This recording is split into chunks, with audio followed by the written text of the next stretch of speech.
Welcome, everybody, to the Life, Death, and Happiness podcast.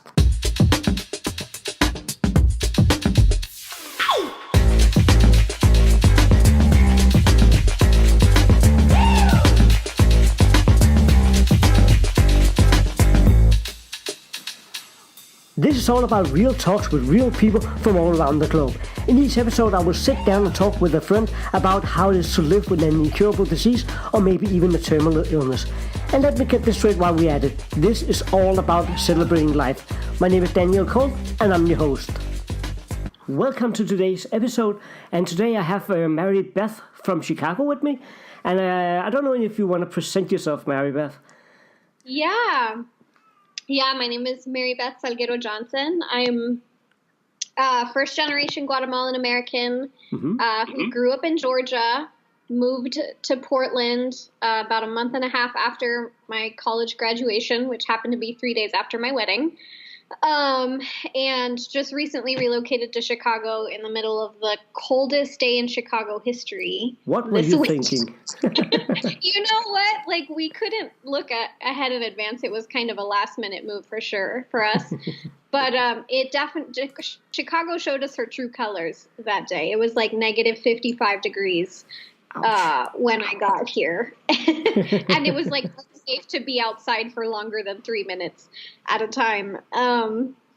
But here we are. Here you are. You have finally settled.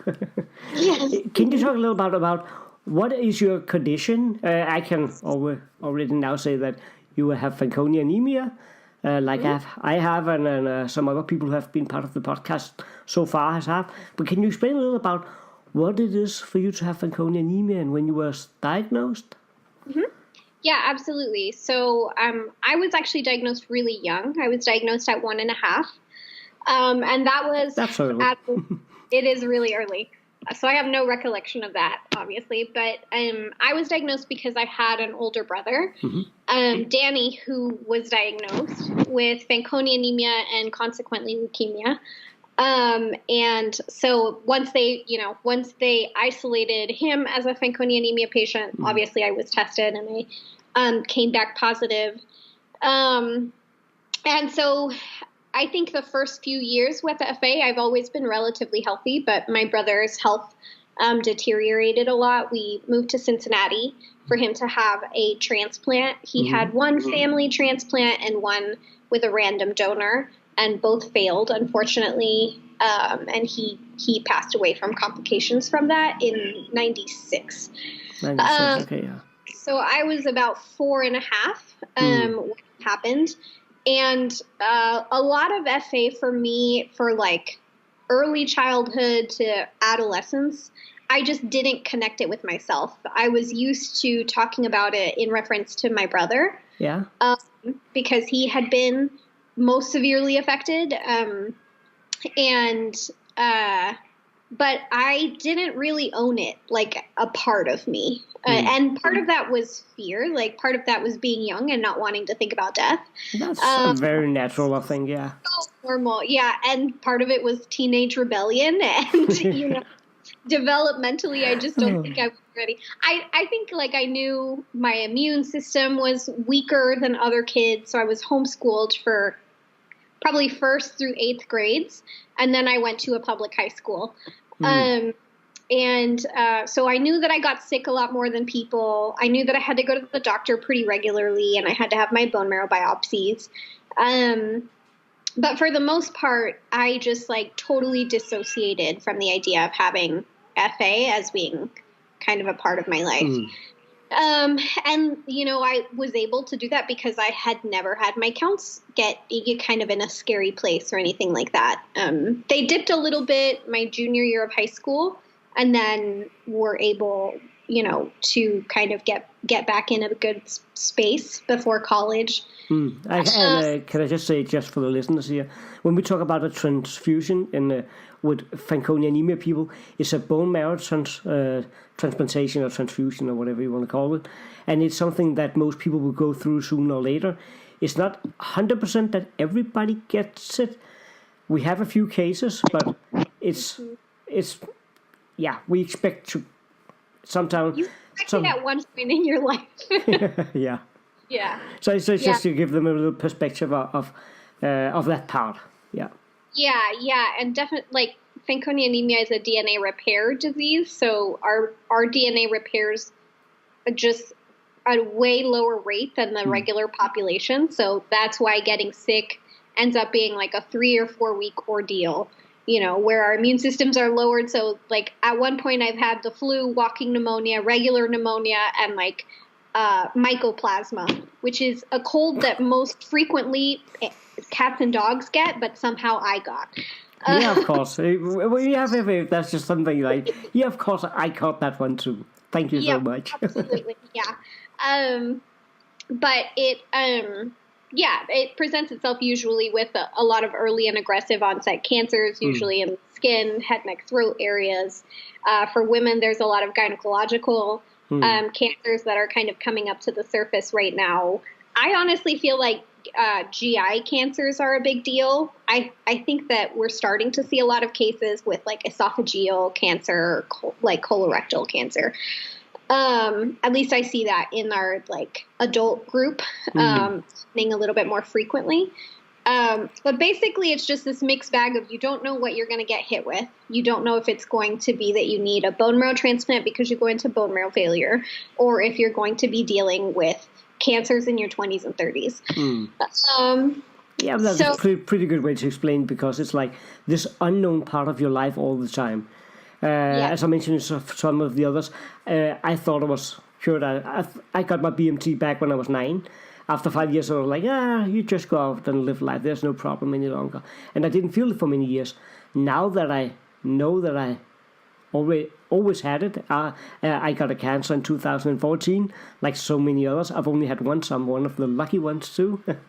But it's, for a lot of people, when they get diagnosed early, it's something that they always have to keep in the back of their mind. And as you mentioned with the pneumonia and stuff like that, I never had those problems before until I got the cancer. Now I have like 2 times a year, maybe 2 to 3 weeks with pneumonia, where I'm absolutely not capable of anything. Actually, it's going back to work. Like in a few days, I've just been down like almost 2.5 weeks. So it's kind of the strange part, because I think too many people, we don't seem sick a lot of the time. We're still weird as fuck, but we're not sick. Yeah, no, I relate to that, because so I think, as I was explaining, I tried not to think about FA a lot in my everyday life when I was in my teenage years and in my childhood. But I think subconsciously I did, because when I made plans for my life, I thought about, okay, if I can go to college, I'm going to go to college and I'm going to crush it. And then I'm going to have this really big, sexy international policy job, and I'm going to live in a flat in a big city by myself. Like, I saw my future very alone, like, and very focused on this to-do list that I thought that I needed to accomplish, as quickly as possible.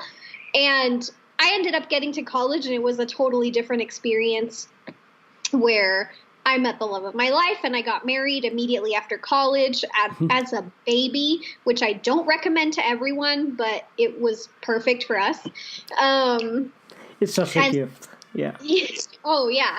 And that, especially with FA, because I don't know how long I'm going to have with Ben, realistically, but I want it, like, it already feels like it's been a long time. And and so I feel like really blessed that we met each other really early on, so that we have our best years together.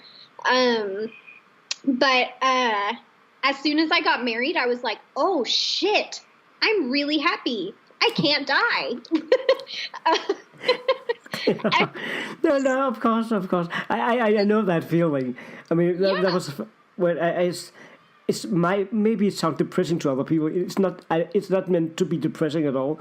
But when I held my son for the first time, I was like so happy. Genuinely, I was about to cry. I was like, oh, this is the best thing in the world. But as soon as I put him down, I was like, oh shit, what is going to happen?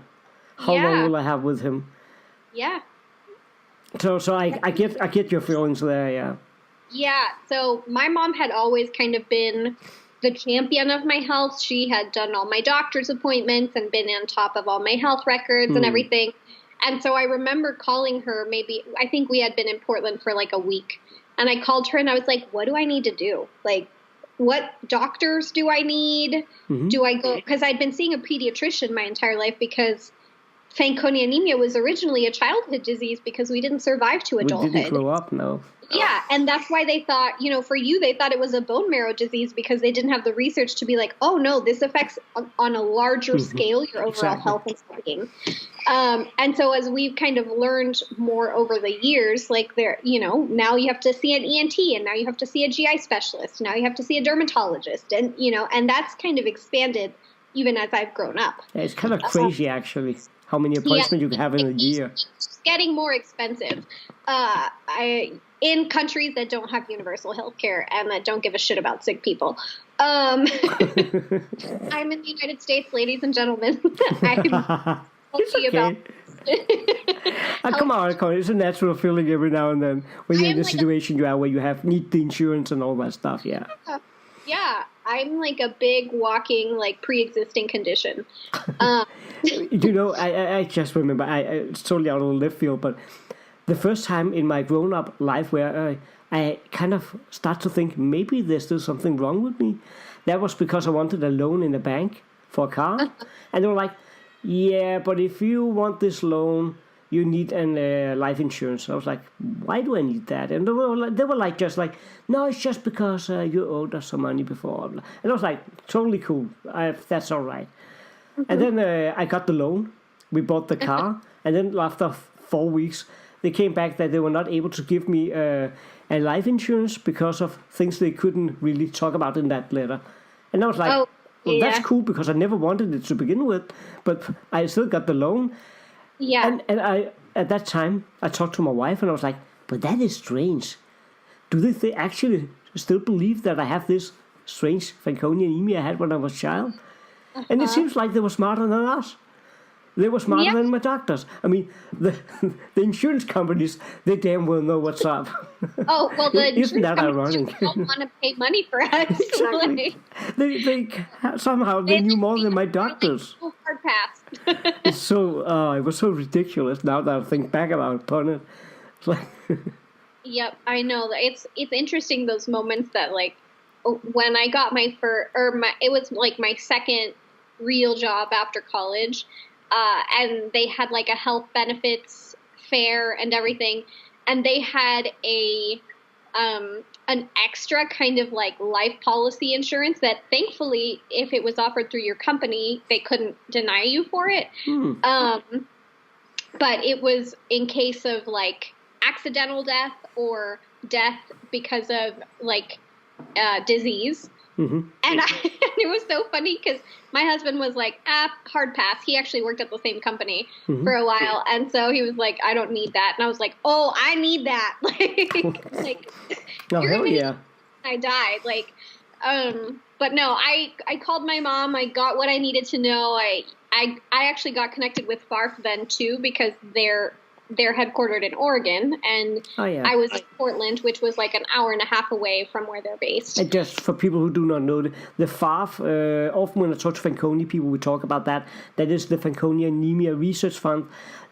There's a few around the world, but this is the biggest and most important that do actually research, because just to cut it very short, it's a numbers game. Normal hospitals don't give a flying beep about Fanconi anemia or any other stem cell disease, by the way, because there are not enough people. It's not interesting for the medical companies to investigate in this at all. So you have private organizations that try to help and do the research, because we are less than 1,500 people. I'm not quite sure what the numbers are now worldwide. So it's not like there's not. It's bad business. It's not going to bring in the big No, money. it's bad business to try to help us. And we're also, like, we don't respond really well to medications, so big pharma just doesn't, like, we're not beneficial to their studies because we'll die. Like, exactly. They don't want to put that us in those, because they don't want us to be part of their focus groups. Well, another thing about Fanconi anemia is that we are an orphan disease. which means that we're not under even though we're affected by a lot of cancers, and even though part of some of the foundational genes for Fanconi anemia are the BRCA1 and BRCA2 genes, the breast cancer genes. The Cancer Association doesn't give us any money. They don't research us. They don't, or like the Breast Cancer Foundation. So we don't have this big overarching huge network that's taking care of us, other than like FARF, that started about 30 years ago, because it was a family who had 4 daughters affected. 5 kids, three daughters with FA. Yeah. 3 daughters with FA who passed away over the years, and have just been like really dedicated to putting together a team of individuals who they caught really young in their careers and were like, hey, you want to look at this interesting thing that nobody else is looking at? Yeah. And thankfully developed a network from there of scientists that have come up with like life-saving technologies, and also treatment protocols for how to address cancers, because we also don't respond very well to like radiation and chemotherapy. Yeah. That really kills our cells because of the DNA repair issue. So I got in touch with them. They sent me this handy-dandy guideline book on what I should look for and what I should think about and what doctors I should have. Marie, who is like the family director for FARF, is at that point started hounding me like every couple weeks. Well, one, they had me speak at a couple fundraisers that they had because I was close by. But 2, she was like, hey, you need to come to the adult meeting. And I was like, no, thanks, I'm fine. And she was like, no, you really should think about coming to the adult meeting. And finally she was like, we will pay for you to come to the adult meeting because you need to meet other people like you. And so I was like, okay, fine. Because it also happened to be in Atlanta that year, which is close to where I'm from. So I knew I could go back and my mom could come with me and we could cry together alone in the room if things got overwhelming. Which actually ended up being to our detriment, because we were just like a big hot mess. Like I would go to the room and she'd be in bed crying, and my husband would call and I'd be like, so basically I just had my 47th meltdown today. So how's your day going? It's kind of weird to go to the first meeting other people with the same condition, because most of us, I know some of them have been they have known this Fanconi Anemia Research Fund since they were children and all that, and they've been part of it, going to something called Camp Sunshine, or a lot of people have been connected all those years. But my first meeting was in Orlando, and my second was in Atlanta, where you were also there. And just the first time I actually met a lot of adult people, it was so weird. I could sit down with people from the US, from Australia, from South America, and when I looked into people's eyes, there's something about our eyes that's often it's not. We don't look identical, but I can see another FA from a mile away. It's so weird. It is really weird. We kind of look like loosely related. It's very strange to come up, and we have this. I laughed about it before we went to the US. This we always called it family with a big A, F, and a big A, and I was like, oh, that is so American. Oh my God. Oh my! I was like, oh, that's so silly. And I really had that feeling. But when I got there, and I got to sit around with people, and I found out how much we connected from all over the world just through this. And I was like, these people actually get me, because a lot of our stories are similar. I mean, I have been talking to a guy up from Canada, and when we talked together on Facebook before that, his story was almost identical to mine, just in a different part of the world, and it's so weird. At the same time, it's fantastic, but it's also. I mean, I got very, very emotional. Yeah. It was a similar experience for me. I think the first thing that caught me off guard was there was so much information, and I distinctly remember sitting in this room in Atlanta in the back with my mom because I didn't want to talk to anybody. Because I'm also an introvert, so this experience was like so overwhelming for me. But I'm sitting in the back of the room, and Dr. Blanche Alter walks in, who's like one of the lead researchers for Fanconi Anemia at the National Institute of Health. She's this badass who just is never going to lie to you. She's going to be really upfront. And she's like, well, I'm sorry, we haven't had a lot of huge breakthroughs, so you're all still terminally ill. And I'm sitting there, and I had never considered myself terminally ill. I knew that I needed to have like a level of respect and fear for FA, but those had never been words that I had thought about for me. So throughout that whole meeting, I would just, I'd lay in bed at night and I'd be like, do I consider myself terminally ill? Because I'm freakishly healthy, and like I'm living this whole life outside of Fanconi anemia, and I don't feel like I'm dying, even though my DNA repairs at a much slower rate than other people. And so by the end of it, I think I decided, I was like, no, that's not the way that I'm going to look at myself, because I'm going to live with the expectation that I'm going to get a long life. I want to be a part of the first geriatric community for Fanconi anemia patients. So I think we're going to be really great old people. We're going to be really funny, because we like our brains and our hearts and our souls, I think, age a lot quicker than other people. Is that a good or a bad thing? If you're getting old. I think it's a good thing. We get dementia long before everybody else. I don't know. I'm 27, and I tell people that in Fanconi years, I'm probably in my 50s, so you better listen to me.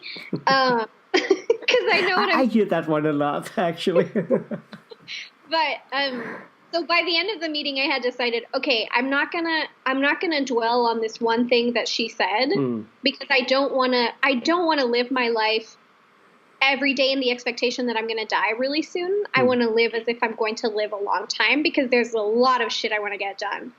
But it's so funny because the day I flew out from Atlanta, and I had a layover in Salt Lake City, and then I flew on to Portland. And my plane getting into Salt Lake City was delayed because the air was really rough.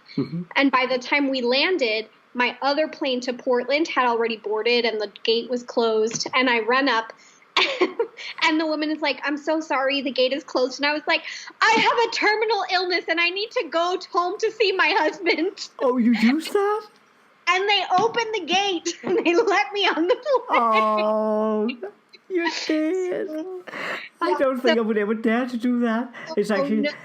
I know it's not the right thing to do, but that is freaking funny. I think...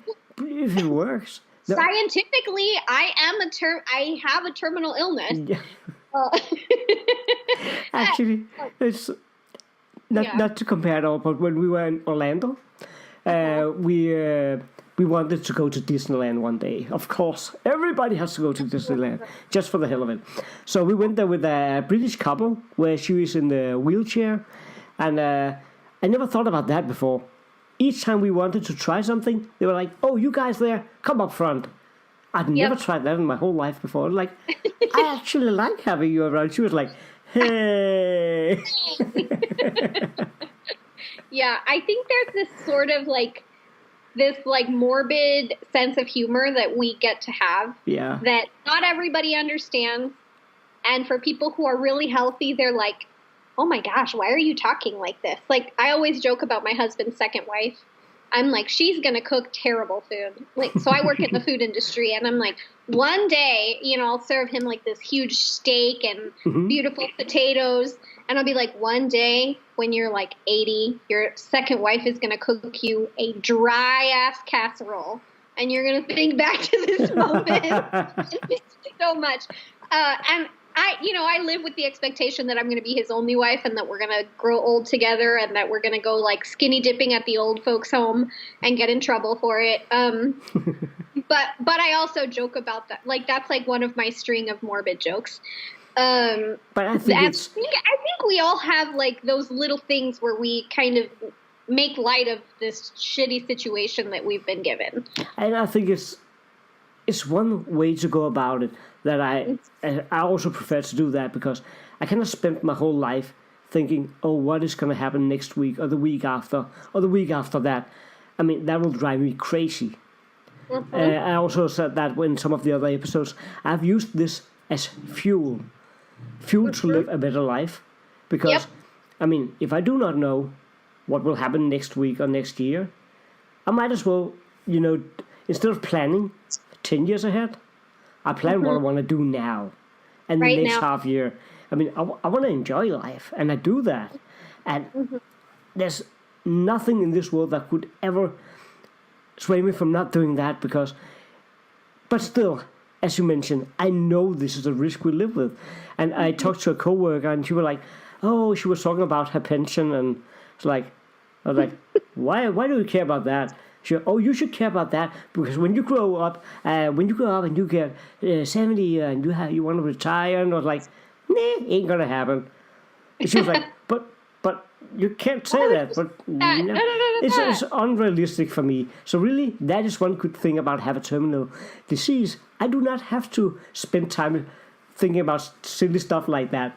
And she was like, and she was really shocked that I said that. She was, but that's terrible. But well, and for you, it's convenient for me right now. And it's and it's a way to kind of bring I think probably on your end you were like, this sucks for you, and it was kind of funny, Yeah. And then for her, she's like, oh my gosh, how do I talk about death? This person is like, saying they're gonna die young or whatever, and it's so funny too because I think you think of age differently with a disease like Fanconi Anemia, because like most people are like, oh, I want 60's old, and I'm like, no, give me 60. I'll take 60. I'll take the wrinkles as long as I'm there. Like, I'll take that bet, definitely. 40, I'll take 50, I'm 43, and I know that when I got my cancer in 2014, a nice doctor told me that I should definitely go out and do whatever I wanted to, because if I was still here in 5 years from now, I should consider myself very, very lucky. That's 5 years ago this October. Wow. And we keep hearing stuff like that. Yep. I mean, I wasn't supposed to be a teenager. Back then, I was among the first handful that actually survived the BMT, bone marrow transplantation, back then.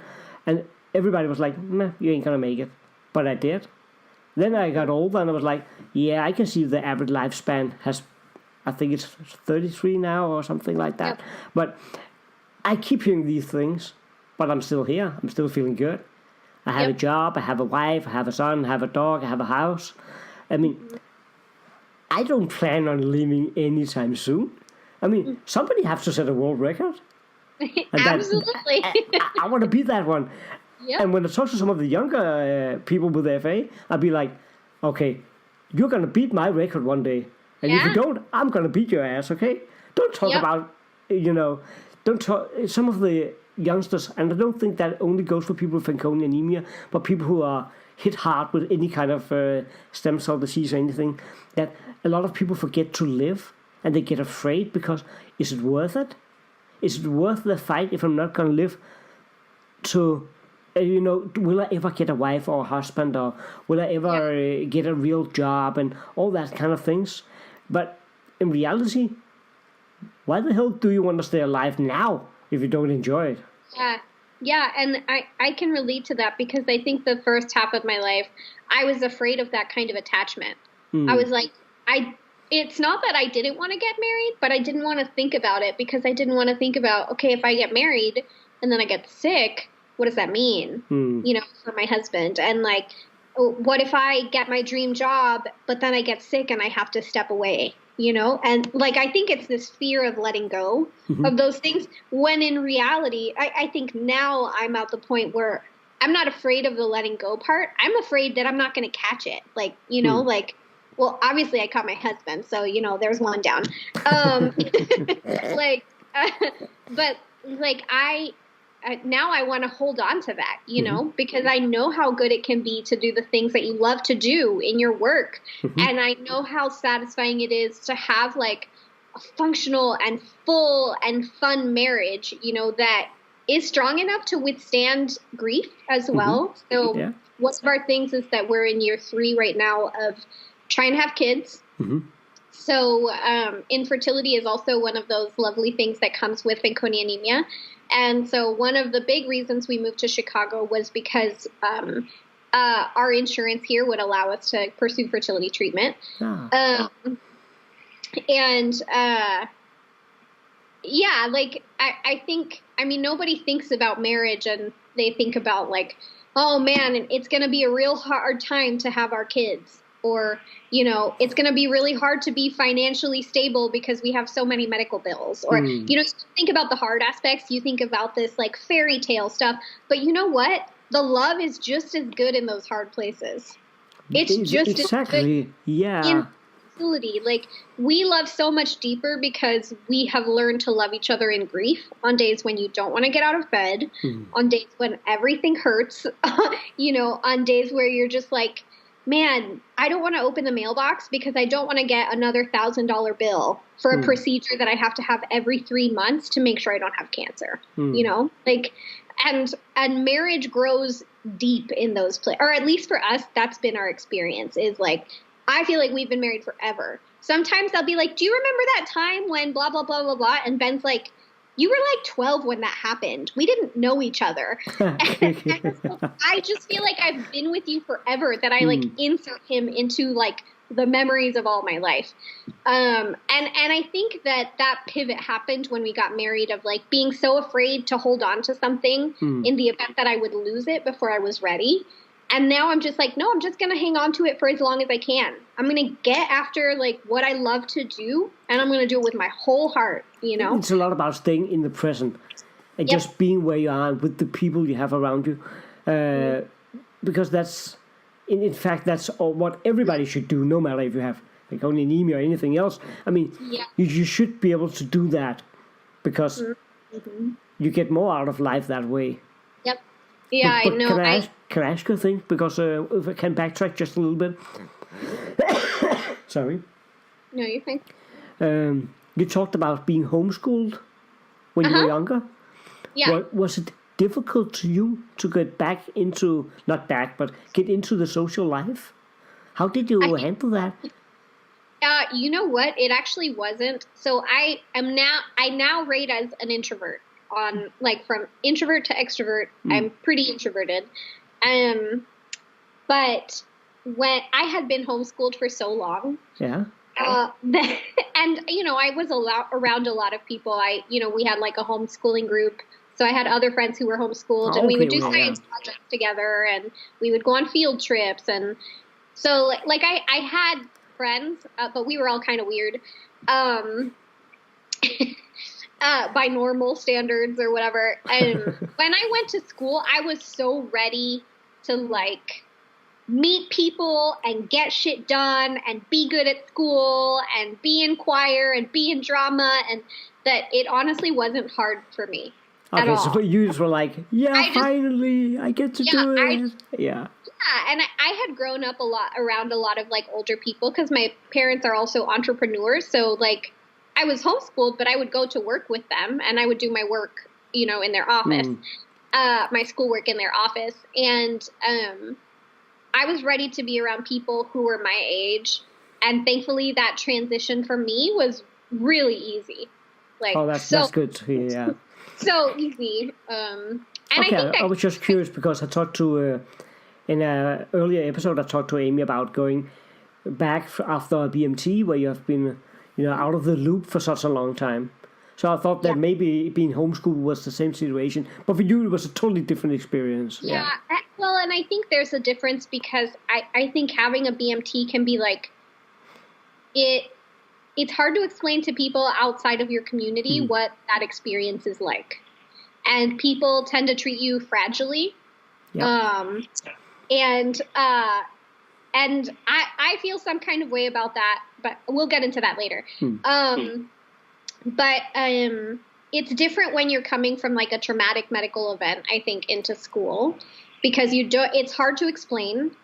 People's reactions to it are, they feel sorry, but they don't know how to communicate that. So they just like over worry, or they keep their distance, or they just don't know how to engage with it. Okay, and were your parents good at helping you in those situations? How did they handle it? Let me ask that instead. Because, I mean, you lost your brother at an early age. So it must also have been very frightening for them to let go of you. Oh, absolutely. I think it was like every birthday I had, they were like holding their breath, right? Okay, yeah. Because my brother died a week after his 7th birthday. So, the year after he passed away, I turned 5. And then I turned 6. And there was one point when I was 6 where I got like a filling done. And I had my counts taken a couple weeks afterwards. And they had gone from like 250,000 to 90,000, which is a huge drop. Yeah. And it turned out that, like, for me, I'm very sensitive to mercury levels. And so they had to take out those fillings, and within a couple weeks of taking out those fillings, my counts bounced back up. Ooh. But that was when I was 6, right? So it was like a shock for everybody back home. Yeah, it was the age that my brother was when he was really, really sick. And, my parents are sitting there, they're looking at the counts, and it says 90,000, and they're like, we can't do this again. Like, So I think they very much, and then I turned 7, which was the age he was when he passed away. And then I turned 8 and 9 and 10.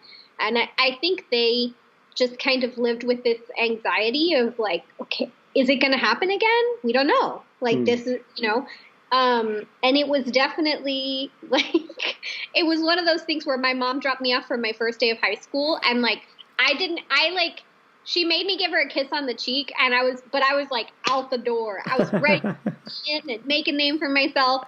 And my sister was in the car, and she's like, when I got home, she was like, Mom cried all day. Like all day. And I think I had a really good balance of parents in the sense that my dad was also always very afraid, but my dad very much was the person who in my life was saying, you got to go for it, girl.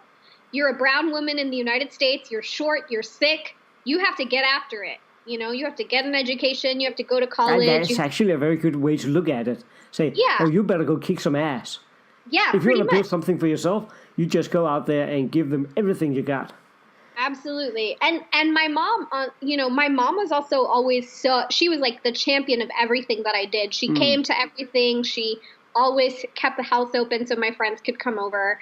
She was really protective of my health. And so, cause like sometimes, if I got sick, we'd get these letters from the school that would be like, she's not going to pass the grade because she's missed too many days for being sick. And she'd march into the principal's office and she'd be like, my son died from this disease, and my daughter was sick. And I wasn't going to risk her counts getting super low from catching more diseases in your school and she needed to be home until she was ready to be back in school. Her grades are fine. I can't believe you're threatening this because I'm being a good parent. Basically. Yeah. So she was pretty fierce in that sense, and they kind of balanced me out, right? Like my mom taught me how to advocate for myself really well when it comes to my health, and how to be overly cautious when I need to be overly cautious, and when to kick doctors' asses, and sometimes it was my employers, when they'd be like, why do you need to take a day off to have a bone marrow biopsy? And I'd be like, because there could be fucking cancer in my cells. Like, that's why I need to take time off. Like, but such a weird thing you have to explain to people sometimes. Yeah. I'm like, it's not like I want to go to the hospital and have a needle drilled into my hip and bone marrow pulled out of it while I'm awake. Oh, you do not enjoy that? For real? Man. On a scale of 1 to 10, it's really like a 5. If it's a rainy day and I've watched everything in my Netflix queue, then it's not as bad as that. But when I get when I go for cancer checkups, because I had it in my mouth, they have to stick this camera up my nose and down my throat. I do that every 3 months. Yeah, I do the same. And it's like and the doctor, he really wants me to stop going there because they're not a Fanconi center at all. They were like, but you don't need to be here anymore. Do you really want to keep continuing doing this? And I was like, no, I don't want to fucking do this. I don't want to do it. I need to do it because I know it kills off a lot of us. So I want to stay alive. That's why I'm coming here. I do not enjoy this, okay? You mean, I know you can't taste anything for like my mouth goes numb when they put the spray in and then they put the camera in, and I can't taste anything, so I can't eat for a couple hours because I also work in the food industry, so like I don't want to eat if I can't taste it. Like I want to wait till I can taste that's it. That's a good thing, actually. I like you saying that part. Oh. Yeah, no, it's so my mom was very feisty, and I definitely think I inherited that from her. And then from my dad, I got this big sense of adventure. And it's funny now, he's coming to visit us later today, but it's funny now because he's like, do you remember that time you did this, this, and this? And I was like, yeah, you were cheering me on, and this, you took me. I used to rock climb, and he was like, I was sweating bullets. I was so afraid. Like there's one time I think because of him, I was pretty fearless. So I came home from college, and there was this big rock quarry kind of close to where we were. I like to go hiking a lot. Mm-hmm. And I was like, I'm going to scale this rock quarry. And I was in a dress and heels. And so I just took off my heels, and I climbed the quarry, and I got to the top. And my dad is at the bottom, and he's like, now she has to get down. But like the way that I remember that memory is my dad being like, you got this, girl, and he's like, I think you were making that up because I was sweating, I was shaking, I thought I was having a panic attack, and I was like, please get down alive. They were definitely afraid as I was growing up. I think as I've taken ownership of my health, I think I do a pretty good job of like having good doctors. I call my team my FA Avengers. And that's my ENT, my dermatologist, my hematologist, my GI specialist, my reproductive endocrinologist, my gynecologist. And I see them on a pretty routine basis to just be on top of things and be really prepared. Isn't that ironic that you actually see some of your doctors more than you see some of your friends? I've had that thought every now and then. It's like, God damn, you're more family than some of my family. That's weird. You've seen more of me than most people have seen of me. I think me taking ownership of my health definitely kind of gives them a level of calm because they know I'm taking care of myself. But I think growing up, it definitely was really challenging for them to let go and to just kind of let me kind of create the life that I wanted for myself. I get that more now that I've become a parent myself than before, because those feelings are just so big for your children that it's And I can't. I talked a little about it in another episode, but that's also a part of me that is very difficult now. Maybe because I'm older now. Mm-hmm. When I speak to other adults with FA, I have 2 friends who's very hard. Heavy hit with cancers. They do not have FA, but they're in a very bad situation. I can talk to these people. We can talk about hope, fears, and all that stuff. But I have a very difficult time when it comes to children. Yeah. As much as I enjoy being in the company, I've been to Camp Sunshine once. It's a camp for families where the kids have Fanconi Anemia. They also do other diseases, but I was there and because of that. And I wanted to go to show, it's actually possible to get this old and live a long life after BMT. And I enjoyed that part. I had a lot of good conversations with the parents. But it was also extremely difficult for me to get back and go on Facebook, where we have some groups, and read when they were doing bad, when some of the kids died, when the parents were grieving. I think it's for me, it's easier to handle when it's grown-ups, and to think about this being your own child. I mean, this is not even my own children. I've only spent a week with them, but I can't imagine how it must have been for your parents and my parents, and how to cope with it. Yeah, no, I feel a lot of that too, and I think I have some of that resistance, the same resistance to go to Camp Sunshine because of I think that fear of kind of getting to know other kiddos with Fanconi and watching them get sick. And I think with Fanconi, there can definitely be a good bit of survivor's guilt. Yeah. We watch our friends get sick, and we're still here, cancer-free, BMT-free, and on the one hand, there's this anxiety and this uncertainty because it's going to come. You just don't know when or where, and if you'll be looking in the right places for it. And at the same time, it's like, why isn't it? Why have I been so healthy and these people are, battling their 150th skin cancer or in remission again for esophageal cancer or so there's definitely that with like adult friends, but then with kiddos, it is extremely taxing to see them. It took a long time for me to process my brother's death because I was so young.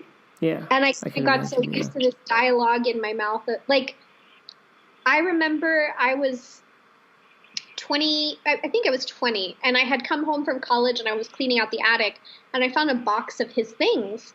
And there was a picture of him, and I used to nanny some, and the kids that I nannied were older than my brother was. And to me, they were babies.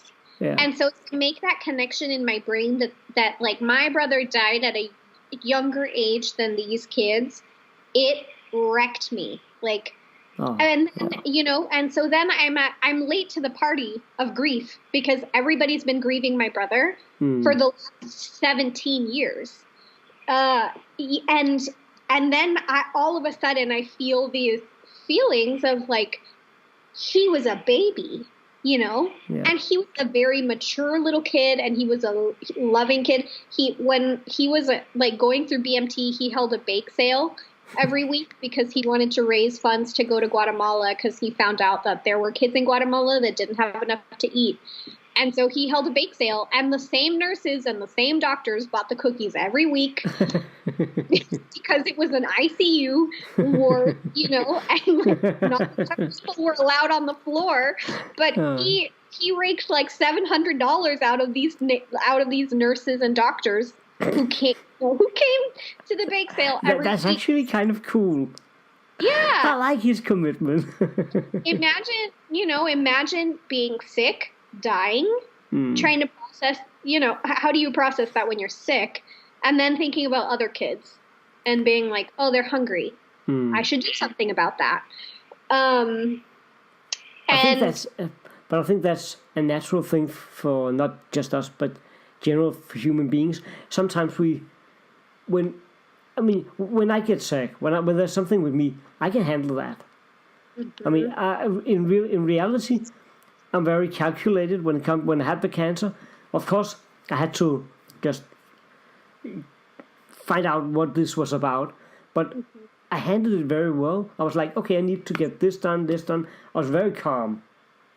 But then my wife, they found something, not a good-hearted tumor. There was nothing bad in, but we had to go get an appointment, and I was worrying sick about her. Yep. Even though I knew it was, we were told this is nothing bad. We just need to keep an eye on it. But I felt so bad. And helpless. Yeah, helpless. And I think for a lot of us, we know we cannot necessarily help ourselves, but it's good to just do something for someone else. Yep. And I think the same in his condition. I'm guessing here, but he might not have had the thought, I'm really, really sick. I'm more sick than anybody else. He was just like, okay, I feel like shit. I feel bad. But they are also having a hard time, and I want to do something for them. Yeah, no, definitely. And I hear that sometimes, I do have a lot of anxiety around my health. Like I have like a little note in my phone where I write down if I have a symptom and how long it lasts. And if anything lasts longer than 2 weeks, then I go to my specialist. And I'm very in tune with my body, and my husband is like so healthy. Like he gets a cold, and he gets a cold for like 6 hours. He's like, oh my God. Get out of here. That's not even fair. I know. He gets a sore throat, and he takes a nap, and he wakes up and he's like, I'm feeling better. And so when he does get sick, I'm like, I'm going to make you soup. I'm going to make you go to the doctor. I'm going to we're going to get you healthy. And he's like, I'm going to be fine in a few hours. And this past year he was sick for the longest time I've ever seen him been sick, which it was maybe like a week. Yeah. And I was like very nervous. I was like, we should get a CBC done for you because usually your white blood cells do a lot better job of clearing up whatever is going on in your body. And clearly something's going on and you can't die. So we have to, we need to take care of you. And we need, when we got married, I made him go to the doctor for the first time in 10 years. 10 years. How is that even possible? He hadn't been to the doctor in 10 years. And I was like, I go to the doctor every 3 weeks. But yeah, and I think being in that group and seeing kids, I think we had a really rough bit of last year. From October to December. We lost a few adults and we lost 4 kids. And it, and it's right around the holidays. Yeah, the holidays was crazy. Yeah. And you're just, you're just sitting here being like, why am I still here? And these kids are not. And how do I experience joy in this time where everyone's celebrating and opening gifts and being thankful? And I'm thinking about these families who are spending their first Christmases, their first Thanksgivings, their first birthdays, their first, without their kids. Yeah. And it wrecked my parents. My mom went through a really difficult depression following my brother's death, understandably. Yeah, fully. And to this day, December is the worst month for my dad. Because there's just no escaping it. There's a 7-day window from my brother's birthday to his death anniversary. And so he's just like, I don't want to celebrate Christmas. I don't want to think about that when, he just kind of tries to block it all out because it's, thinking about celebrating Christmas means that he has to remember what it was like that year. I think what it was 23 years ago now that my brother passed away. So yeah, it is definitely this thing where I feel pretty confident in my health because I stay on top of it. But when other people around me are sick, I'm just I'm kind of a control freak because I'm like, have you seen a specialist? Have you, tell me more about what you're experiencing. And I'll pull up my WebMD, knowledge. But I mean, if that is what has made you, someday when something shows up, probably, you'll be damn glad that you actually got the appointment and you are on point with it. Yep. Because that is, in most cases, the difference between life and death. I've heard about this before from Ralph and Reinicke and some of the other doctors. Ralph's not a doctor, but some of the other doctors surrounding FA that, I think he should be an honorary doctor. I said I think Ralph should be an honorary doctor. Oh, yeah, definitely. but they talk to people who have maybe have had a mouth cancer, and then they take good care of themselves for maybe a year or two, and then they want to forget about FA. They want to forget about all these things. They need to just go out and live their life, and they take a year or two off. And then they go back to visit them, and they'll be like, have you not gotten a checkup? And then maybe 2, 3, 4 months later, they lose them because they didn't follow up on their appointment. Yep. And it's so difficult. But I want to use this as a small bridge into talking about the topic of death. Because we have talked a little about it already, but just to dig a little deeper, it's the name of the game, and we know that. I think it's very. I think it's difficult for other people to understand that we know that this is just what is going to happen, and it's going to happen sooner than we want it to, and we have to kind of deal with that. Yep. The first time I was not surprised, but I have tried to handle the thoughts about it. And then when I went to the first Fanconi Anemia adult meeting in Orlando, that was the first time I brought my wife to a Fanconi thing. And she knew some. But, sit here, listen to these lectures. And when we drove back from there, we took 2 weeks vacation afterwards. And when we sat in the car for for about an hour, she was like, okay, we need to talk about what you want for your funeral. And I was like, whoa, I knew where it came from, but I've been afraid to bring up the topic myself. Yeah. And in reality, she's just been listening to all the stories and heard so many things from all our people with FA, and heard who they lost since the last time there was a meeting and stuff like that. So we actually ended up having a really, really good talk. It actually ended up being a very positive talk. I mean, we have a small saving account now just for the funeral. To some, it sounds morbid, but I just want to make sure that I get this 10 feet high pedestal with my name in. No. But I just want her to be able to relax. So when that day comes, she won't have to think about where do I get the money for the tombstone or anything else. I mean, we have it figured out. And it's not because, it's not the most jolly thing to talk about. It's not like, hey, it's going to be so fun at my funeral. I mean, it's nothing like that. I mean, I feel that day in some ways, but it felt good to talk about it.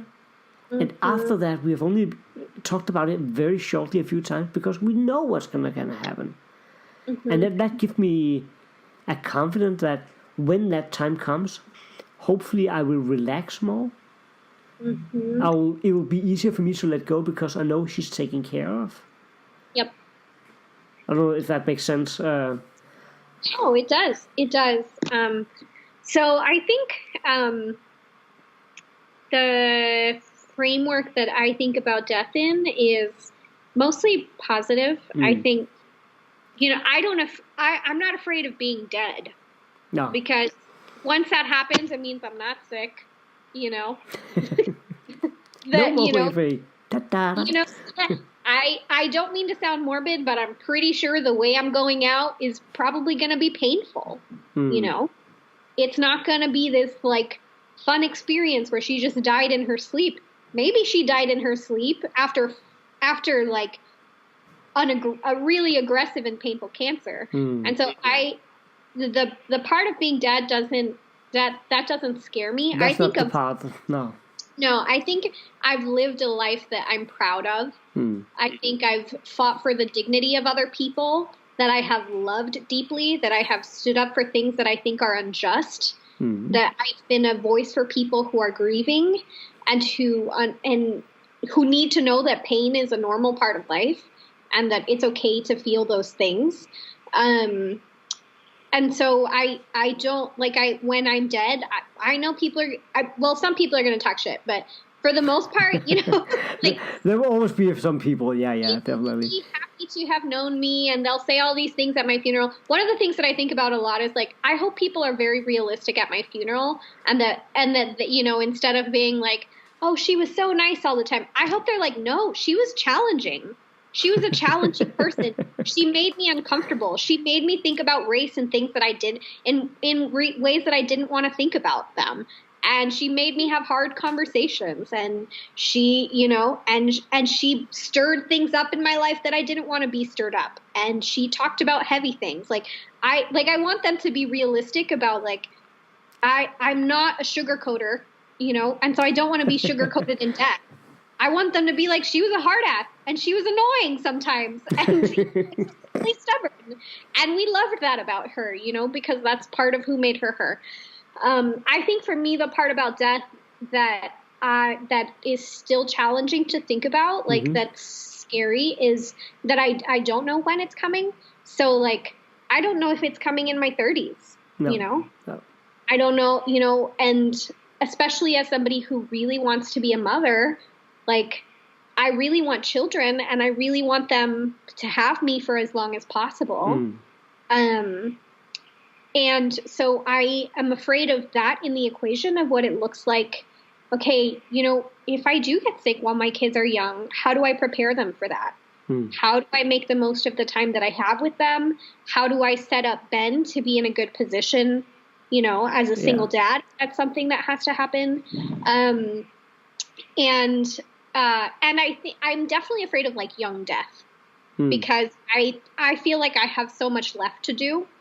that's definitely something that's scary to me. And I think other people relate to that, Yeah. When you go to the funeral of somebody who's like a child or 17 or 21, people are wrecked because they never got around to do the things they wanted, and they had some hope and dreams that they never got to fulfill.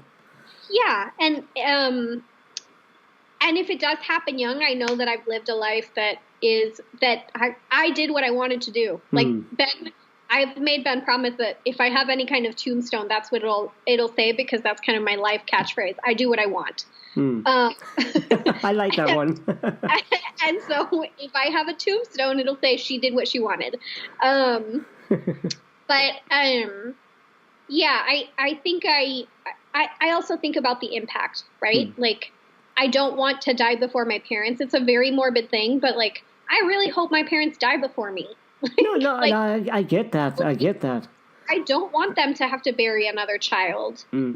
I hope my sister is like well established in her life. I hope she has a supportive partner that she can walk through it with, I hope my kids are old enough that they have really good support systems to grieve and lament with. So yeah, I think when I think about death, the things that are scary are that I don't know when it's going to happen, and the impact on other people. So as I think about death, I've been recording videos since I was like 15 or 16 for my funeral. So periodically I'll just, and here's why, because I want to have the last word at my funeral. I'm this wild narcissist that I'm like, I'm going to give my own damn eulogy. Okay. And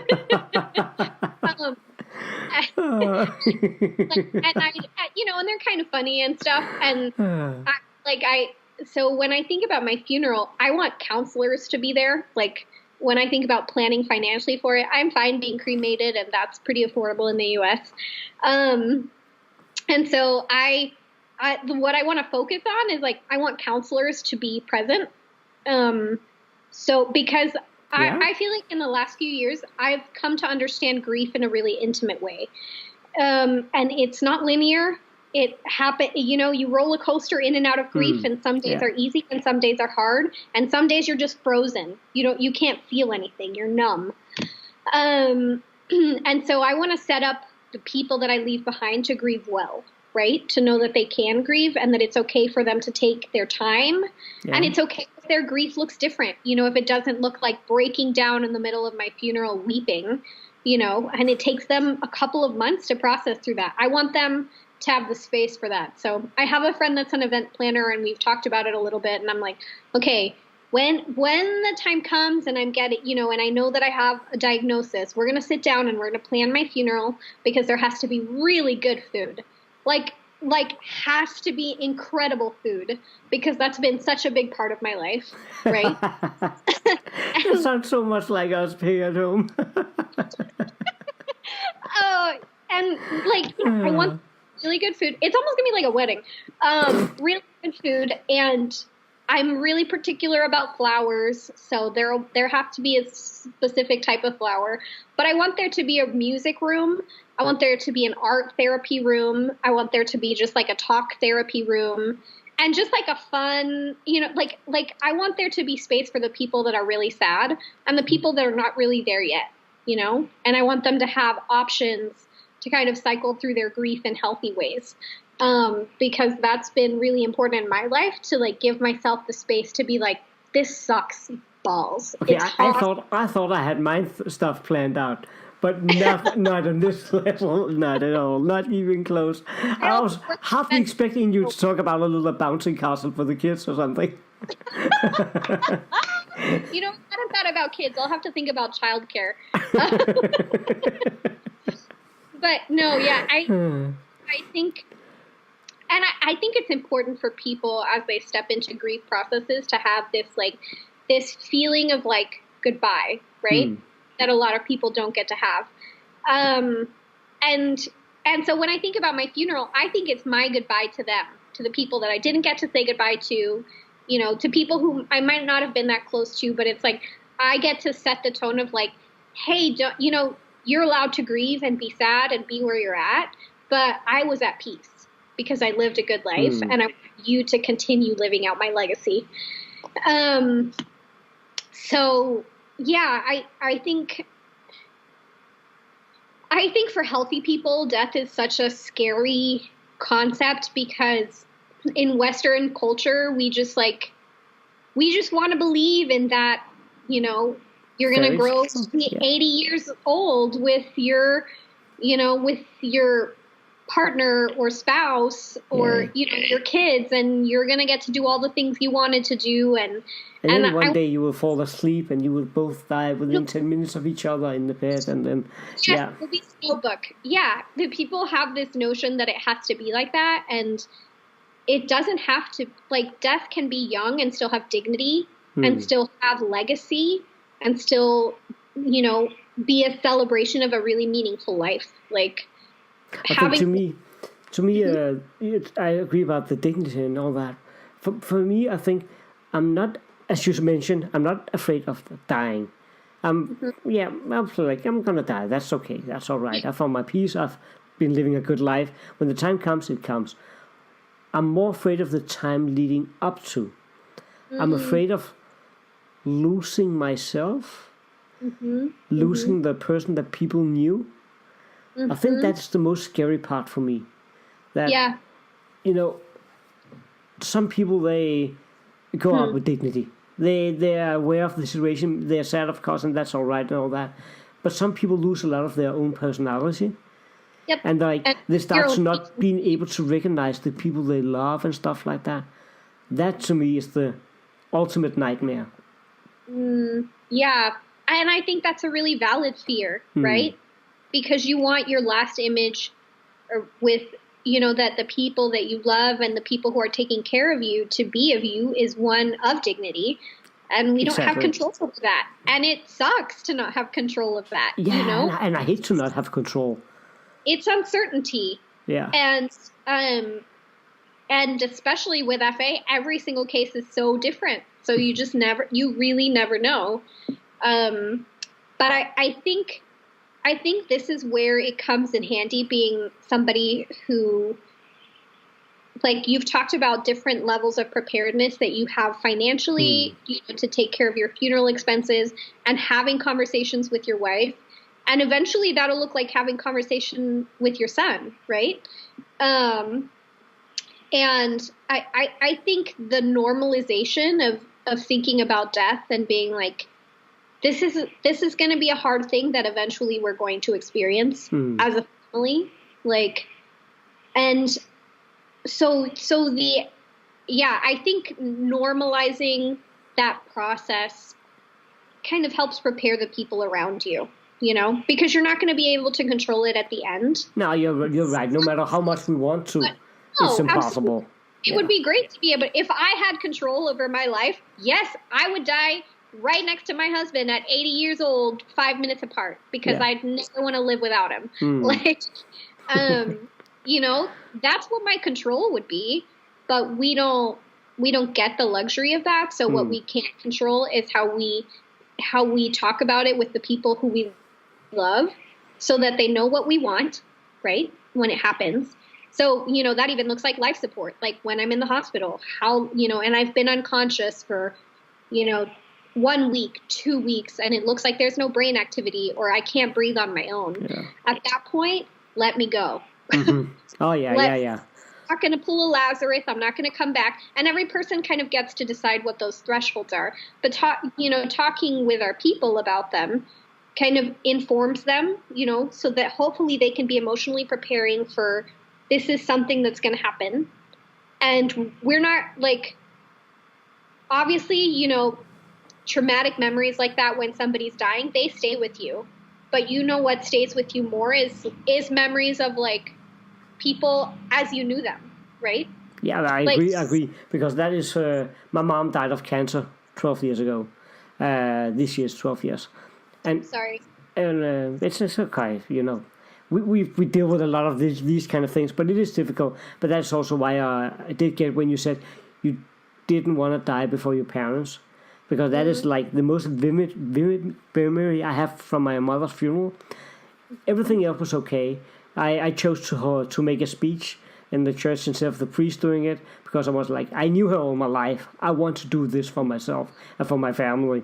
But the hardest part for me was my granddad, my mother's dad. Yeah. He was crying so hard. He was such a strong man. I've never seen him cry in all my life. And he was just sitting down there. He couldn't hold back at all. And he was just, that is the thing I remember the most from the funeral. That was his pain. Yep. So, and I also think about, now that my dad is alone, I have the exact same feeling. Sometimes also, if I'm going to a checkup where I have gotten a biopsy and I waiting for a result, is this cancer or not? I don't tell him, not because I want to be an asshole about it. Yeah. But I would tell him when there's something real to fear. But because I can see in his eyes that he's afraid to lose me. Yes. Whenever we talk about anything and he has protected my whole life through the BMC, through everything. And now it's kind of reversed. Now I'm trying to protect him. That's that thing that happens eventually when you hit adulthood and your parents have taken care of you for so long. And then it's your turn, right? To be like, I'm going to take over a little bit of this agency of how you took care of me. And I'm going to take care of the fact that I know that you worry every time. So you'll know what you need to know when you need to know it. But I'm not going to be like, I'm not going to text my mom in the middle of the night and be like, I felt this lump in my throat. No, don't do that. Oh, that would be cruel.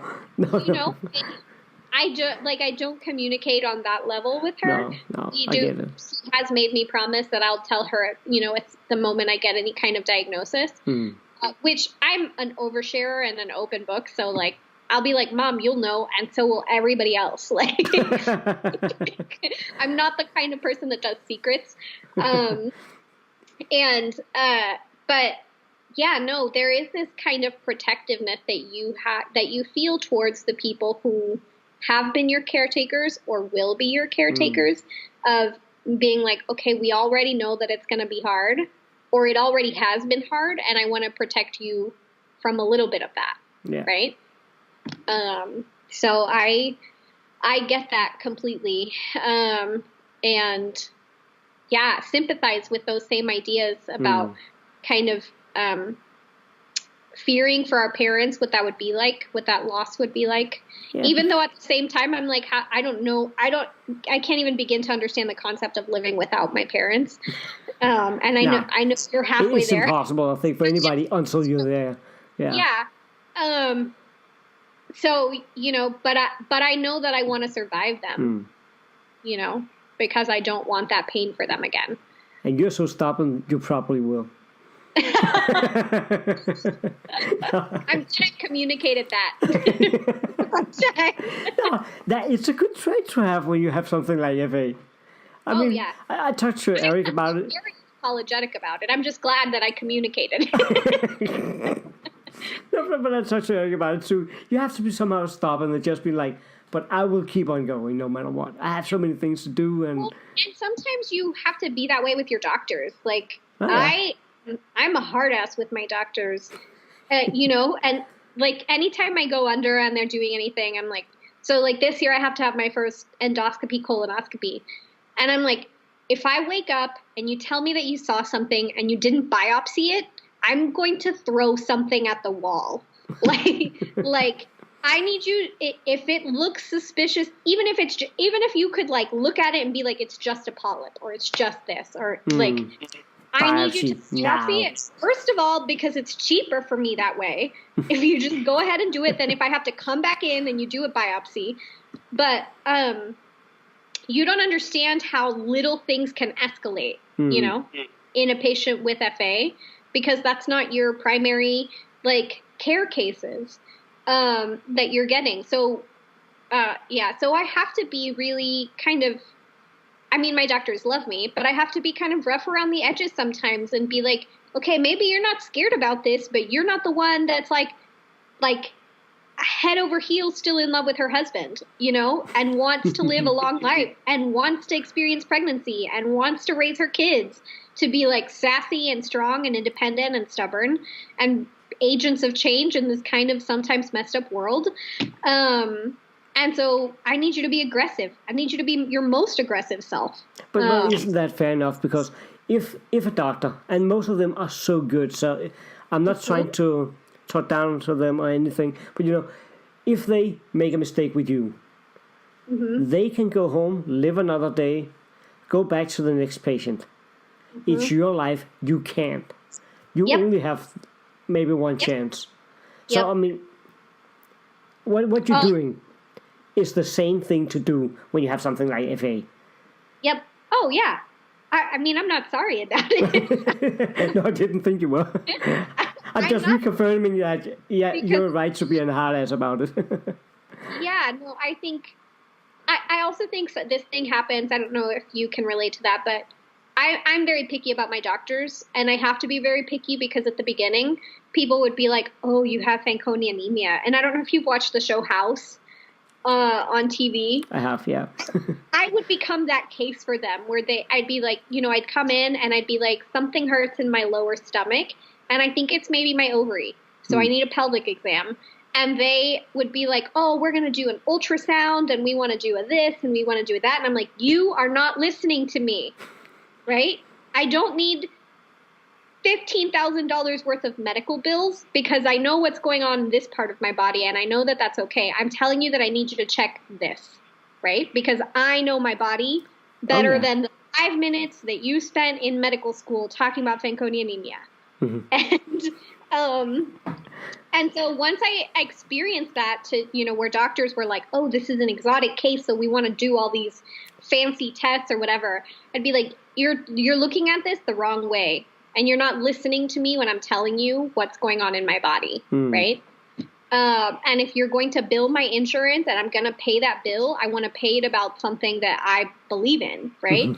And maybe I don't have a medical degree, but I've lived in this body for 27 years, which is 27 years longer than you. But anybody with any kind of chronic disorder knows what's going on inside their own body. I mean, when I was a child and I came in for the blood samples, I could predict most of the counts before we got the results. I mean, I know my freaking body well. Oh, yeah. I mean, that's just how it is when you're dealing with that kind of stuff. So. Yep. One of the things I loved, I've had to reestablish my care here in Chicago, and that's one of the biggest headaches is because I have to call doctors and leave a message. And before you bill my insurance, I want to talk to you and make sure that 1, you're going to listen to me, 2, you're going to be aggressive, and 3, you're not like so intensely a researcher that you can't have a normal conversation with me. But that's a very valid point, actually, yeah. I don't want to be your test tube guinea pig. Like, I want you to see me as a human being, and I want you to respect me. But one of my doctors in Portland, one of the things that I loved is that she put in standing orders at our walk-in lab. So at any point in time, I could go in and have my CBC done and have my vitamin D levels checked and my liver enzymes checked. And whenever I wanted without having to call her ahead of time or whatever, because I know that too. And I'll do this in the mirror and I'll see like the whites under my eye. Like I'll see the red there and I'll be like, and if it's very pale, I'm like, ooh, there's something going on in like my white blood cell count. Like, or, if I've been sick for a long time, I'm like, okay, I know my white blood cells are down. How far down are they? Is this something where I should like self quarantine or, should I ask for an antibiotic? Like what, you're still on top of it. Yeah. Yeah. You just like, know. And I know, and I know what's going to happen when they come back. It's going to tell me, yes, your white blood cells are really low. That's why you're tired all the time. That's why you can't get over this cough. That's why, but I would rather be on that side of the spectrum than to be totally detached from it and be like, I don't want to know. I don't want to think about it. I don't want to, and then for boom, something to hit you out of left field. Can I want to make a small jump here because I want to talk to you about happiness. Yeah. Because we have all these conditions and we are going to all these checkups, but in reality you have a wonderful family. And I saw the dog in the background earlier. I'm like, no, that's a cute dog. I love dogs. I have a dog myself too. But I mean, what makes you happy? Yeah. For me, it's there's this one thing. I think Western culture is obsessed with happiness a lot of times, and just in just like this giddy, I feel good and I do whatever I want. And I think it needs to be deeper rooted than that, right? Than just this like feeling, because if it's just happiness closes the door to grief and to pain and to hard things. A lot of times it silences that. And I think in reality, those things can coexist, and they often do, like. So what is it to you? To me, happiness is living a life where I'm being true to the things that I'm really passionate about. It means that I give myself happiness. Sometimes looks like giving myself space to grieve and to process heavy things. Happiness looks like, so I'm the kind of person that like advocacy and justice work is deeply entwined in my DNA. And happiness for me is being a person that gives dignity to all people, to immigrants, to people with disabilities, to people in the LGBTQ plus community, to people around the world, to people I disagree with. I am my most fulfilled self when I'm living a life that exemplifies that, right? That I'm always going to say this is wrong when I think something is deeply wrong, right? I think it's a very interesting way to look at it, actually. Yeah, because I'm being my true self, right? And I'm celebrating that being my true self sometimes means sitting in heavy things and caring deeply about heavy things, like children being separated from their parents at the border. That's not something that's fun to think about, but I experience joy knowing that that I care about that, and I'm going to do everything that I can to vote in ways that changes that and that uplifts other people and that restores dignity and justice in the world. Right. So I think it's less about just being like, this, I don't know, it's happiness that just comes from the air. Although things that bring me a lot of joy are plants. I have a big plant right here. I have probably about 15 plants. Okay. Yeah. And I want to have like 4 times that much. I love caring for plants. It's this tangible thing where like, they only thrive if I do, right? If I'm doing well and I'm taking care of myself, then I can look at my plants and I can be like, oh, they need a little water. Or, ooh, maybe she needs a little more sunshine. All my plants are females, and I name them after powerful women. So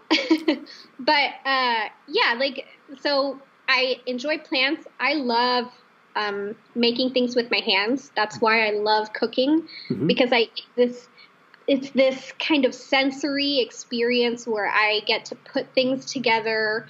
I can weigh like salt in my hand and know how much I need to put into a dish. And then I get to feed it to people who I love and care about, right? And watch them enjoy that experience. That's the best part, actually. Yes. Yeah, I get that 100%. The way I met my wife, that is because we were both working at the same place, and we start talking about food. Yeah. That is actually how we became interested in one another. If you're coming to Chicago, I have a good list for you. I will keep you for that, because if I'm going to a meeting later this year, that is in Chicago, and I want to get out and get some real good dinners. It's like... Oh, we have so many really good ones. There's one really close to our apartment here that's the best Mexican food I've tried outside of Mexico in the entire United States, and I feel very strongly about that topic. But no, I experience happiness when I have a full home. Like when people come over and we get to host them.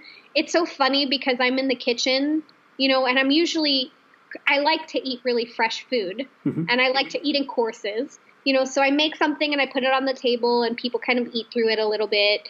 And then, the next course comes out and the next course. And I'm working in the kitchen and people are always like, oh, I'm so sorry. Do you need help? How can I help you? And I'm like, first of all, you don't have the knife chopping skills that I have, so I don't want to help.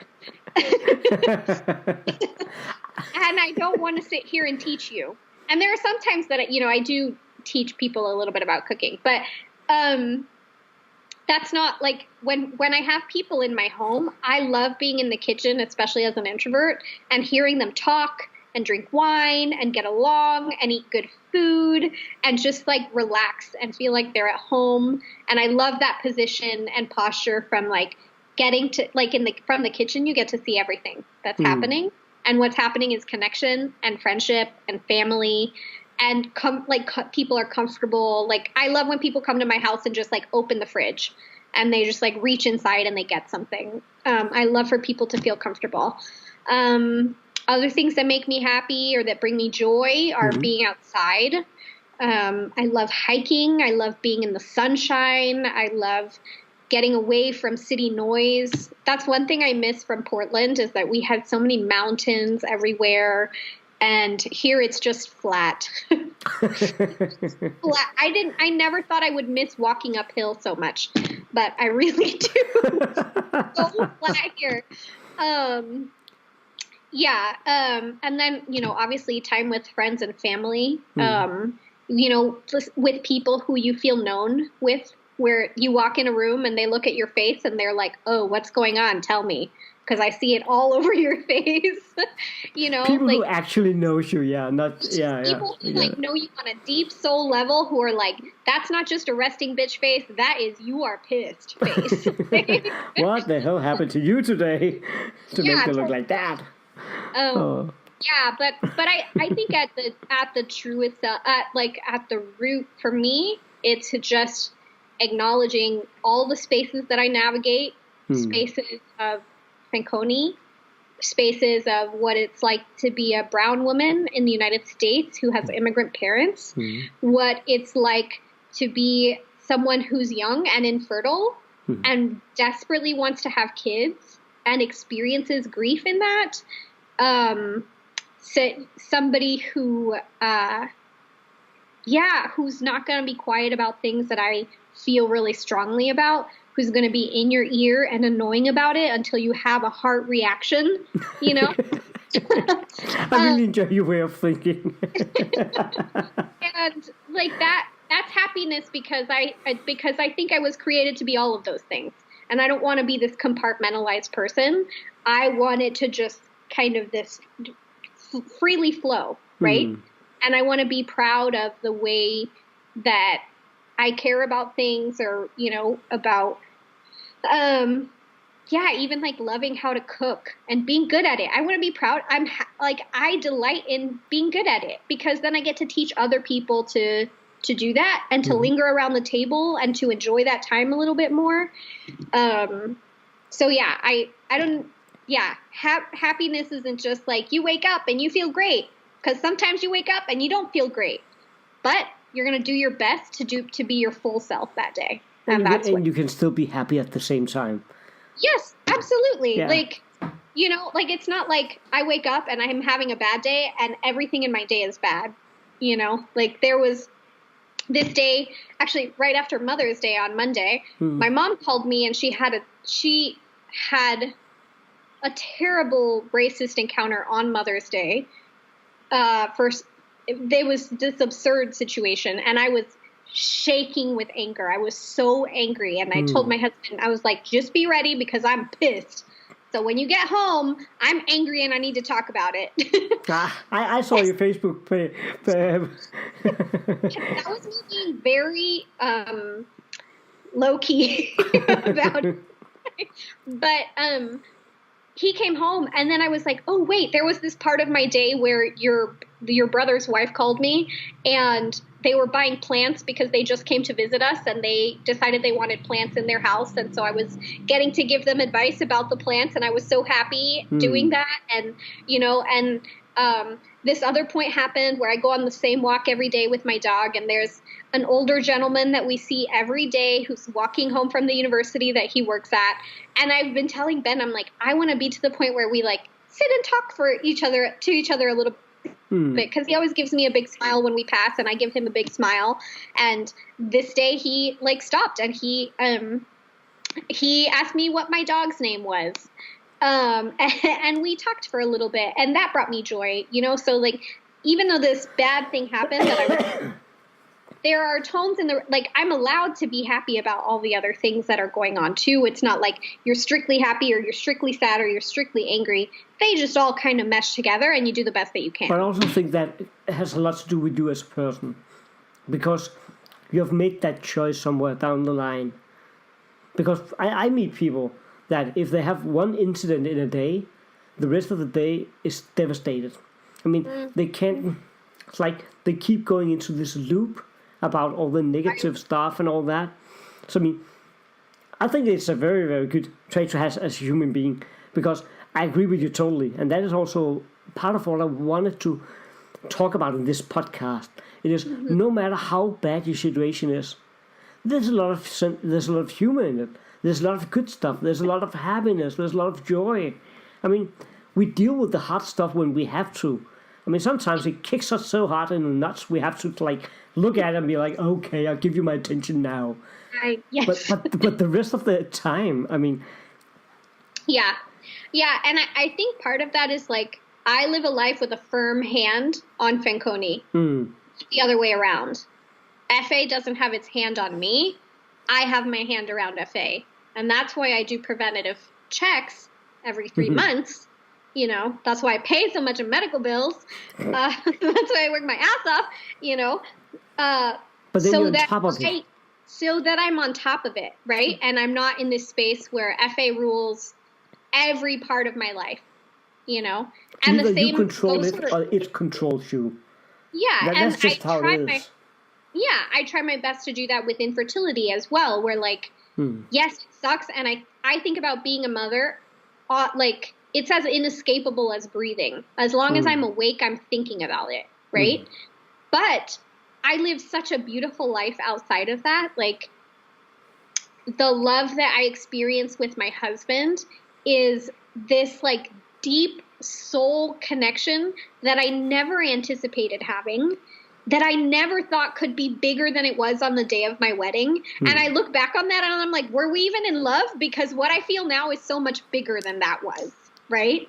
And so I experience joy and happiness and fulfillment and being a full human being where I'm at now as an infertile person, than anything that I can expect once we experience parenthood and motherhood.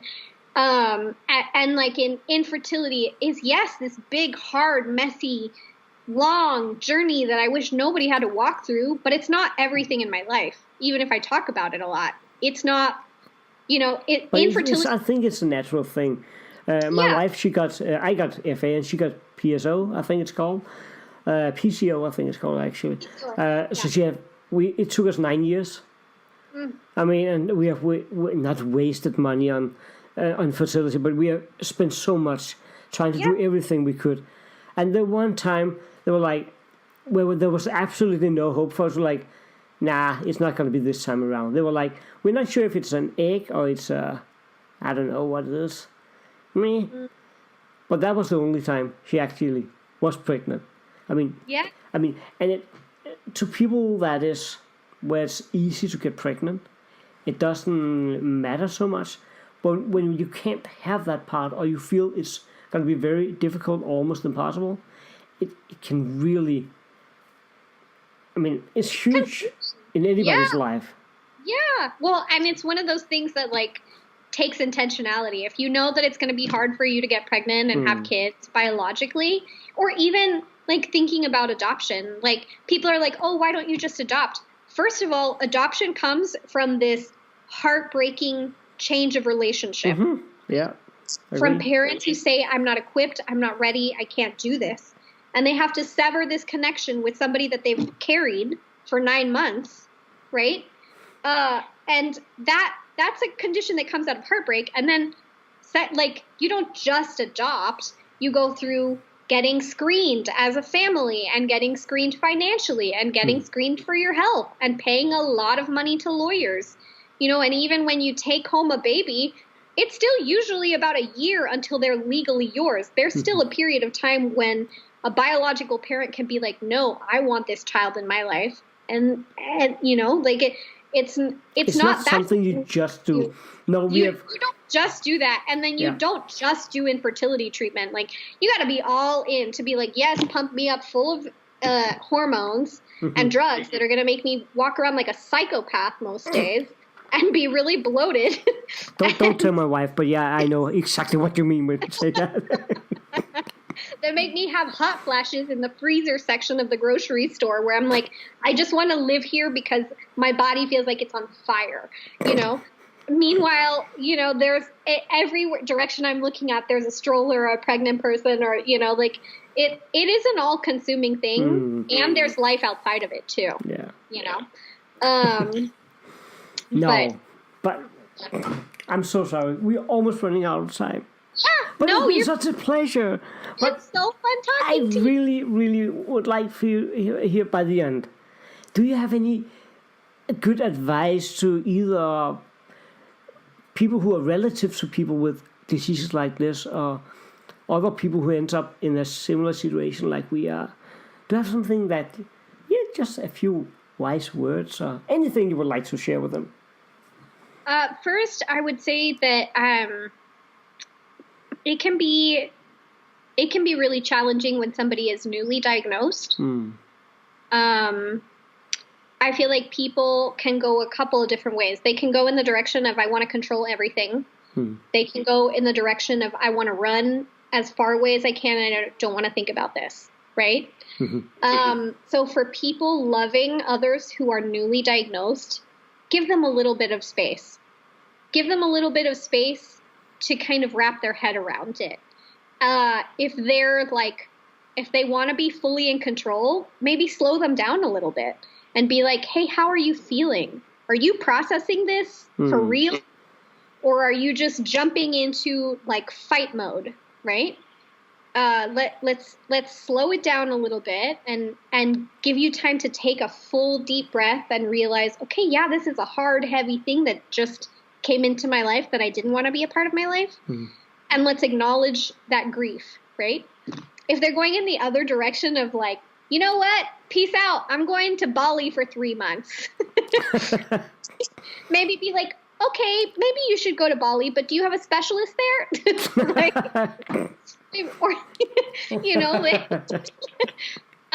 No, but for people that are running away, first I'll be like, this is a valid way of experiencing grief, right?